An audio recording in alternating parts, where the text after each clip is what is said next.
Hi ನಮಸ್ಕಾರ ಪ್ರಿಯ ವೀಕ್ಷಕರೇ, ನಾನು ನಿಮ್ಮ Bhuvana Lokesh. Welcome back to my channel. ಎಲ್ಲರೂ ಹೇಗಿದ್ದೀರಿ? ಎಲ್ಲರೂ ತುಂಬ ಚೆನ್ನಾಗಿದ್ದೀರಿ ಅನ್ಕೋತೀನಿ. ನಾನು ಕೂಡ ತುಂಬ ಚೆನ್ನಾಗಿದ್ದೀನಿ. ಇವತ್ತು ನಾವು ವೀಕೆಂಡಲ್ಲಿ ಎಲ್ಲರೂ ಹೊರಗಡೆ ಬಂದಿದ್ದಾಗ ಇನ್ನೊಂದು ಪ್ಲೇಸ್ನ ವಿಸಿಟ್ ಮಾಡಿದ್ವಿ. ಅದೇ ಈ ಒಂದು ಪ್ಲೇಸ್. ಬಹಳ ಬ್ಯೂಟಿಫುಲ್ ಆಗಿರೋ ಪ್ಲೇಸ್ ಇದು. ಖಂಡಿತ ಈ ಪ್ಲೇಸ್ನ ನೀವು ನೋಡಿದ್ದೆ ಆದರೆ ತುಂಬ ಇಷ್ಟಪಡ್ತೀರಾ. ನಾನು ಫಸ್ಟ್ ಟೈಮ್ ಈ ಒಂದು ಜಾಗನ ವಿಸಿಟ್ ಮಾಡ್ತಾ ಇರೋದು. ತುಂಬ ಜನ ಆಲ್ರೆಡಿ ಈ ಜಾಗನ ವಿಸಿಟ್ ಮಾಡಿರ್ಬೋದು, ಬಟ್ ನಾನು ಇದನ್ನು ಫಸ್ಟ್ ಟೈಮ್ ನೋಡ್ತಾ ಇರೋದು. ತುಂಬ ಖುಷಿ ಆಯಿತು. ಬರೀ ಕೇಳ್ತಾ ಇದ್ದೆ ಈ ಜಾಗದ ಬಗ್ಗೆ, ನೋಡೋಕ್ಕೆ ಹೋಗಿರಲಿಲ್ಲ. ಹಾಗಾಗಿ ಇವತ್ತು ಹೋಗಿದ್ದು ಬಹಳ ವಿಶೇಷ. ಅನ್ಎಕ್ಸ್ಪೆಕ್ಟೆಡಾಗಿ ಹೋಗಿದ್ದು. ಈ ಜಾಗಕ್ಕೆ ಹೋಗ್ತೀವಿ ಅಂತ ಹೇಳಿ ಅಂದ್ಕೊಂಡಿರಲಿಲ್ಲ.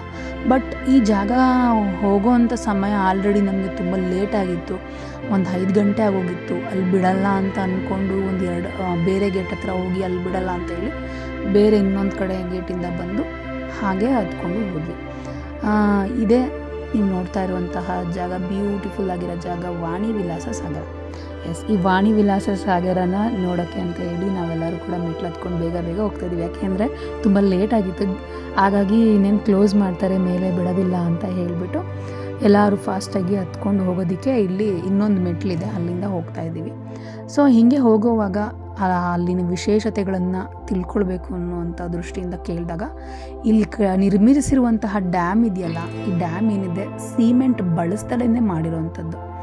ಆಗಿನ ಕಾಲದಲ್ಲಿ ಅಂದರೆ ಇದು ಸ್ವತಂತ್ರ ಪೂರ್ವದಲ್ಲಿ ಇದು ನಿರ್ಮಾಣ ಆಗಿರೋದು, ಮೈಸೂರು ಮಹಾರಾಜರ ಕಾಲದಲ್ಲಿ. ಸೊ ಆವಾಗ ಬರೀ ಗಾರೆಯನ್ನು ಉಪಯೋಗಿಸಿ ನಿರ್ಮಾಣ ಮಾಡಿರೋದಂತೆ. ಎಷ್ಟು ಚೆನ್ನಾಗಿ ಕಟ್ಟಿದ್ದಾರೆ ಗೊತ್ತಾ. ಫಿನಿಶಿಂಗ್ ಕೂಡ ಅಷ್ಟೇ, ಸಿಮೆಂಟ್ಗಿನ ತುಂಬ ಚೆನ್ನಾಗಿ ಬಂದಿತ್ತು. ಫಿನಿಶಿಂಗ್ ಕೂಡ ನೋಡೋದಕ್ಕೆ ಒಂಥರ ಯೂನಿಕ್ಕಾಗಿ ಕಾಣಿಸ್ತಾ ಇತ್ತು.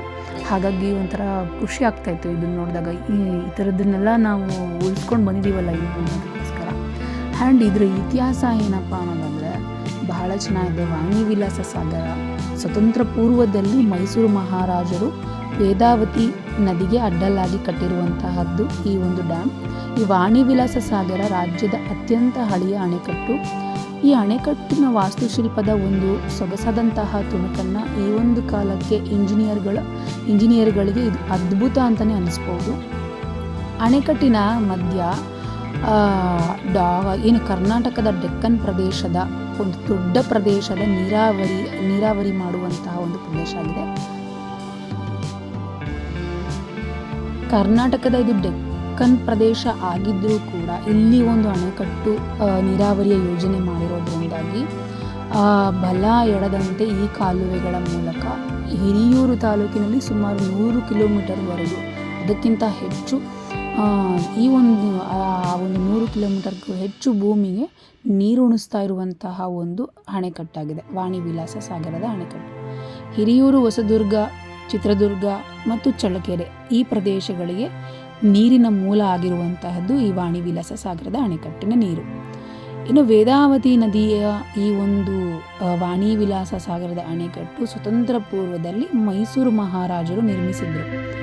ಮಹಾರಾಜ ಚಾಮರಾಜ ಒಡೆಯರ್ ಅವರು ವಿಧವೆಯಾದಂತಹ ಅವರ ಪತ್ನಿ ರಾಜಪ್ರತಿನಿಧಿಯಾದಂತಹ ಮಹಾರಾಣಿ ಕೆಂಪನಂಜಮ್ಮಣಿ ಅವರ ಒಂದು ಏನು ವಾಣಿ ವಿಲಾಸ ಸಾನ್ನಿಧ್ಯದಿಂದ ಈ ಯೋಜನೆಯು ಆರಂಭಿಸಲಾದ್ದರಿಂದ ಅವರ ಒಂದು ಆದರ್ಶಪ್ರಾಯವಾದಂತಹ ಸಾಮಾಜಿಕ ಕಾರ್ಯಗಳಿಗೆ ಹೆಸರುವಾಸಿಯಾಗಿರೋದ್ರಿಂದ ಈ ಅಣೆಕಟ್ಟಿನ ನಿರ್ಮಾಣಕ್ಕಾಗಿ ಮೈಸೂರಿನ ಮಹಾರಾಜರ ಒಂದು ರಾಜಮನೆತನದವರು ಸಹಾಯ ಮಾಡಿದ್ರು ಅಂತ ಹೇಳ್ತಾರೆ. ಈ ಅಣೆಕಟ್ಟು ಕಟ್ಟುವಾಗ ಹಣದ ಒಂದು ಕೊರತೆ ಬಂದಿರುವಂಥ ಕಾರಣದಿಂದ ಈ ಒಂದು ಏನು ಮಹಾರಾಣಿಯವರು ತಮ್ಮ ಒಂದು ಒಡವೆಗಳನ್ನು ಅಡವಿಟ್ಟು ಇದಕ್ಕೆ ಈ ಒಂದು ಅಣೆಕಟ್ಟನ್ನು ನಿರ್ಮಾಣ ಮಾಡಲಿಕ್ಕೆ ಸಹಾಯವನ್ನು ಮಾಡಿದರು ಅನ್ನೋದಕ್ಕೋಸ್ಕರ ಇದಕ್ಕೆ ವಾಣಿ ವಿಲಾಸ ಸಾಗರ ಅಂತ ಹೇಳಿ ಹೆಸರು ಬಂತು.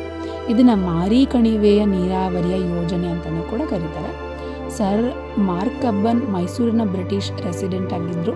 ಆ ಒಂದು ಮೈಸೂರು ಮಹಾರಾಜ ಶ್ರೀ ಕೃಷ್ಣರಾಜ ಒಡೆಯರ್ ಅವರ ಆದೇಶದಂತೆ 1897ರಲ್ಲಿ ದಿವಾನ್ ಶೇಷಾದ್ರಿ ಅಯ್ಯರ್ರವರ ಈ ಒಂದು ಅಣೆಕಟ್ಟನ್ನು ಹೆಚ್ಚು ಸುಧಾರಣೆಯಲ್ಲಿ ಪ್ರಾರಂಭಿಸಲಿಕ್ಕೆ ಮುಂದಾದರು. ವಾಣಿ ವಿಲಾಸ ಸಾಗರದಲ್ಲಿ ಈ ಒಂದು ಏನು ವಾಣಿ ವಿಲಾಸ ಸಾಗರ ಇದೆಯಲ್ಲ, ಮೈಸೂರಿನ KRS ಅಣೆಕಟ್ಟಿಗಿಂತಲೂ ಎತ್ತರವಾಗಿದೆ ಅನ್ನೋದು ಇದರ ವೈಶಿಷ್ಟ್ಯತೆ. ಹಾಗೆಯೇ ಈ ಒಂದು ಡ್ಯಾಮ್ನ ಬಗ್ಗೆ ಹೇಳಬೇಕು ಅನ್ನೋದ್ರೆ ಈ ಒಂದು ಡ್ಯಾಮ್ 30 ಸೆಂಟಿಮೀಟರ್ ಅಡಿ ನೀರು ಸಂಗ್ರಹಿಸುವಂಥ ಸಾಮರ್ಥ್ಯ ಹೊಂದಿದೆ.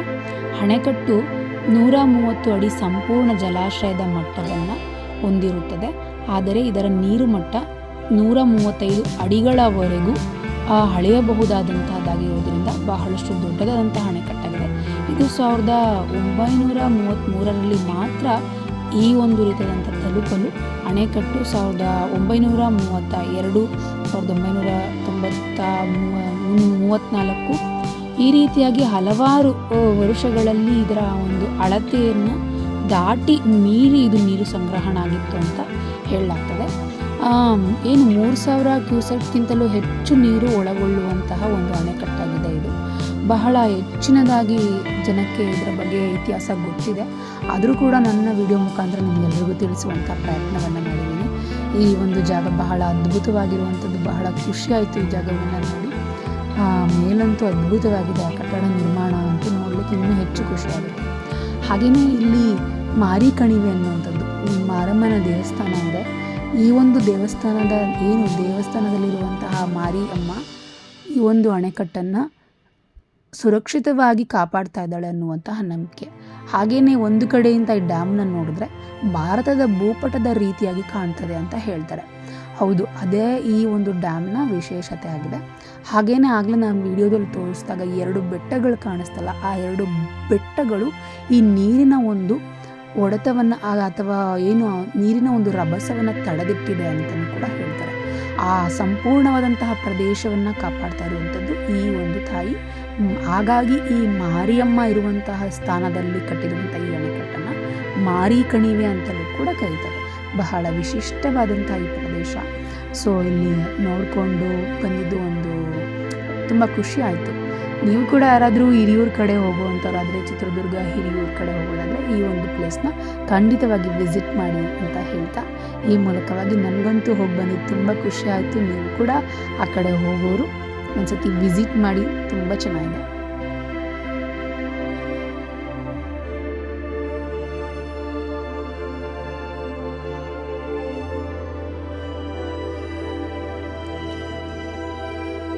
ಈಗ ನಾವು ಅಲ್ಲೆಲ್ಲ ನೋಡ್ಕೊಂಡು ಮುಗಿಸ್ಕೊಂಡು ಬೆಳಗ್ಗೆಯಿಂದನೂ ಸಂಜೆ 6 ಗಂಟೆ ಆಗಿತ್ತು ನಾವು ಮುಗಿಸ್ಕೊಂಡು ಹೋಗೋವಾಗ.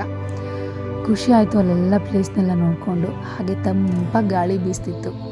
ಹಾಗೆ ಒಂದು ವ್ಯೂ ನೋಡಿಕೊಂಡು ನಿಮ್ಮ ಜೊತೆ ಒಂದು ವಿಡಿಯೋ ಮಾಡಿಕೊಂಡು ಈ ವಿಡಿಯೋನ ಇಲ್ಲಿಗೆ ಮುಗಿಸ್ತಾ ಇದ್ದೀನಿ. ಎಲ್ರಿಗೂ ಐ ಹೋಪ್ ಈ ವಿಡಿಯೋ ಇಷ್ಟ ಆಯಿತು ಅಂತ ತಿಳ್ಕೊತೀನಿ. ಇಷ್ಟ ಆದರೆ ಸಬ್ಸ್ಕ್ರೈಬ್ ಮಾಡಿ, ಹಾಗೆಯೇ ಲೈಕ್ ಮಾಡಿ, ಶೇರ್ ಮಾಡಿ ಎಲ್ರಿಗೂ. ಓಕೆ, ಬಾಯ್.